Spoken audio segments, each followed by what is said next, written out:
गिरिखौ गिबियावनो गाहाम हामलायनाय जासिहरग्रोबाय। नैबे आं थांनाय नै दाख्लै योगा डे खौ नोंथांमोनखौ नैबे ससियेल मिडियायाव दावराव खालामनायखौ बयबो अननानै जाहाथे निजिनि साननानै बन्द खालामो आं बेखौनो गुरै खावलायहरो। नंगौ निश्चय लावदुम बिथाङा रायजो राजाफोरनि सायाव खेमा बिबाय। दाखालि बावै आसामनि सीएम हेमन्त बिश्व शर्मानो मोनसे सन्मान खालामनानै बर'नि आर'नायाव बिजेपिनि सावगारि होनानै बिथांनो मान होदोंमोन आरो दा बेयो जोंनि बर'नि गेजेराव गोबां गिदिर इस्यु जानानै फैबाय आरो गोबां बर'नि संगठनफोरानो बिथांखौ सोंखारिबाय। दा बिथाङाबो खेमा बिबाय, बयबो खेमा होलायबानो जाबाय।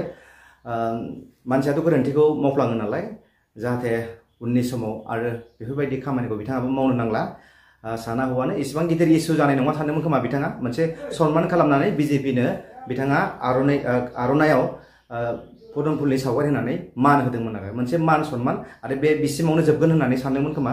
दा बे गिदिर इस्यु जानायाव बिथाङाबो गावनि गोरोन्थिखौ बुजिनानै लानो हाबाय आरो बयबो खेमा होलायदो। प्रेस मिटनि गेजेरजों नोंथांमोनखौ जनायहरबाय आरो बेहाय आंनि मेसेजआ जेबो दाय गैया। मेसेजआ मोनसे समायना माने फालियाव ओरै मोजां मोनसे पिकचार लानानै बेखौ गावगाय स्टेटास होदोंमोन।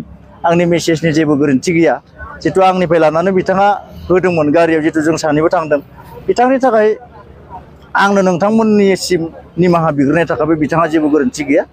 आं बेखौ खुनु राजनिति सेन्टिमेन्ट लाना होनाय जायाखै। नोंथांमोना निमाहा होबानो जाबाय आरो माबा मोनसे आरो गोरोन्थि बुजिदोंबा नोंथांमोना आंखौ आरो निमाहा होफिन। बेखायनो आं नैबे चेप्टारखौ नोंथांमोनखौ नैबे ससियेल मिडियायाव दावराव खालामनायखौ बयबो अननानै जाहाथे निजिनि साननानै बन्द खालामो आं बेखौनो गुरै खावलायहरो। गिबियावनो नोंथांनि चेनेलनि नायगिरिखौ गिबियावनो गाहाम हामलायनाय जासिहरग्रोबाय। नैबे आं थांनाय नै दाख्लै योगा डे जेनेबा सीएम सारा जोंनि मानासाव फैदोंमोन। बेहाय आङो मोनसे पदुमनि सावगारि आर'नायाव आङो बानायनो होदोंमोन, खिन्थु आङो बेखौ जोंनि बिजेपिनि सेन्टिमेन्ट लाना आं बानायाखैमोन। पदुम बिबारा बारसे नेसनेल फ्लावारखाय आं इयाव बिराद समायना नुनायखाय आं बेहाय होनाय जादों आरो बेहाय माबा मोनसे गोरोन्थि जादोंबा आं गिबियावनो निमाहा बिग्रोनाय थाखाबाय बर' माहारि आफादफोरनिसिम। बेखायनो आङो बेखौ बारा गोलाव फोलावबाय थानो सानाखै आरो नोंथांमोनाबो जिमान ससियेल मिडियायाव जि फोसावबाय थादों बेखौ राजनिति लाना फोसावबाय थानांला। दिनैनि बे चेप्टारखौ बन्द खालामनांगौ। आंबो बेनिखायनो नैबे प्रेस मिटनि गेजेरजों नोंथांमोनखौ जनायहरबाय आरो बेहाय आंनि मेसेजआ जेबो दाय गैया। मेसेजआ मोनसे समायना माने फालियाव ओरै मोजां मोनसे पिकचार लानानै बेखौ गावगाय स्टेटास होदोंमोन। आंनि मेसेजनि जेबो गोरोन्थि गैया। जितु आंनिफ्राय लानानै बिथाङा होदोंमोन गारियाव, जितु जों सानैबो थांदों। बिथांनि थाखाय आंनो नोंथांमोननिसिम निमाहा बिग्रोनाय थाखाय बिथाङा जेबो गोरोन्थि गैया।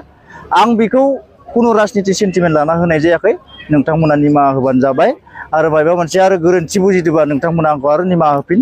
बेखायनो आं नैबे चेप्टारखौ नोंथांमोनखौ नैबे ससियेल मिडियायाव दावराव खालामनायखौ बयबो अननानै जाहाथे निजिनि साननानै बन्द खालामो आं बेखौनो गुरै खावलायो।